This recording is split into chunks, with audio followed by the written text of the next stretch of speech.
ಅದಕ್ಕೆ ಮಹಿಳಾ ಮತ್ತು ಮಕ್ಕಳಿಗೆ ಸಂಬಂಧಪಟ್ಟ ಏನಾದರೂ ಸಹಾಯ ಮಾಡಬೇಕಂದ್ರೆ 1098ಗೆ ಫೋನ್ ಮಾಡಬೇಕಾಗಿತ್ತು. ಈಗ ನೀವು ಟ್ರೈನಲ್ಲಿ ಟ್ರಾವೆಲ್ ಮಾಡ್ತಿರ್ತೀರ, ನೀವು ಏನಾದರೂ ಭದ್ರತೆಗೆ ಸಂಬಂಧಪಟ್ಟಂಗೆ ಏನಾದರೂ ಸಮಸ್ಯೆ ಆದರೆ 139 ಫೋನ್ ಮಾಡಬೇಕಾಗಿತ್ತು. ಈಗಂತೂ ಸೈಬರ್ ಕ್ರೈಮ್ ವಿಪರೀತವಾಗಿ ಜಾಸ್ತಿ ಆಗ್ತಿದೆ. ಸೈಬರ್ ಕ್ರೈಮ್ಗೆ ಸಂಬಂಧಪಟ್ಟಂಗೆ ನೀವೇನಾದರೂ ದೂರು ಕೊಡಬೇಕಾಗಿದ್ರೆ ನೀವು 1039 ಫೋನ್ ಮಾಡಬೇಕಾಗಿತ್ತು.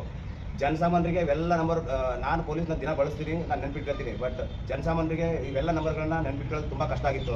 ಅದಕ್ಕೆ ಏನು ಮಾಡ್ತೀವಿ ನಮ್ಮ ಕೇಂದ್ರ ಸರ್ಕಾರ, ಇವೆಲ್ಲ ನಂಬರ್ ಬದಲಿ ಒಂದೇ ಒಂದು ನಂಬರ್ ನೆನ್ಪಿಟ್ಕೊಳ್ಳಿ. ನಿಮ್ಮ ಕೊನೆ ಉಸಿರೂರವರೆಗೂ ನೆನ್ಪಿಟ್ಕೊಳ್ಳಿ. 112 ಈ number police, fire, ambulance, woman and child ಯಾವುದೇ ತುರ್ತು ಪರಿಸ್ಥಿತಿಯಲ್ಲಿ ನೀವು ಫೋನ್ ಮಾಡ್ಬೋದು. ಫೋನ್ ಮಾಡಿದ್ರೆ ನಿಮ್ಮ ಕರೆ ಸ್ವೀಕರಿಸಿ ವಿತಿನ್ 15 ಮಿನಿಟ್ಸ್ ಒಳಗೆ ನಿಮ್ಮ ದೂರು ಪರಿಹಾರ ಆಗುತ್ತೆ. ನೆನ್ಪಿಟ್ಕೊಳ್ಳಿ. ಅವಾಗಲೇ 112 ಈ ನಂಬರ್ ನೆನ್ಪಿಟ್ಕೊಳ್ಳಿ ಅಂತ. ಇದು ಭಾರತದಾದ್ಯಂತ ಒಂದೇ ಒಂದು ನಂಬರ್, ಎನಿ ಎಮರ್ಜೆನ್ಸಿಗೂ ಒಂದೇ ನಂಬರ್. ಇದು ದಿನದ 24 ಗಂಟೆ 24/7 ಅವೈಲೇಬಲ್ ಇರ್ತದೆ. ನೀವು ಕೇಳ್ಬೋದು, ಸರ್ ನಾವು ಕಾಲ್ ಮಾಡಿದ್ವಿ ಕರೆಕ್ಟ್ ಆಗಲಿಲ್ಲ ಅಂತ. ಅವಾಗ ಏನು ಮಾಡಬೇಕು ನಾನು ಹೇಳ್ತೀನಿ. ಸಪೋಸ್ ಯಾಕೆ ಆ ಥರ ಆಗುತ್ತೆ ಅಂದರೆ 112ಗೆ ಜಾಸ್ತಿ ಕರೆಗಳು ಬರ್ತಿರುತ್ತೆ. ಅವಾಗ ನಿಮ್ಮ ಕರೆಗಳು ಒಂದೊಂದ್ಸಲ ಕನೆಕ್ಟ್ ಆಗಲ್ಲ. ಅವಾಗ ಏನು ಮಾಡಬೇಕಂತಂದರೆ ಗೂಗಲ್ ಪ್ಲೇಸ್ಟೋರಲ್ಲಿ, ಐಫೋನ್ ಸ್ಟೋರಲ್ಲಿ 112 ಇಂಡಿಯಾ ಮೊಬೈಲ್ ಆ್ಯಪ್ ಇದೆ. ಅದನ್ನು ನೀವು ಡೌನ್ಲೋಡ್ ಮಾಡಿಬಿಟ್ಟು ಅದನ್ನು ಯೂಸ್ ಮಾಡ್ಬೋದು.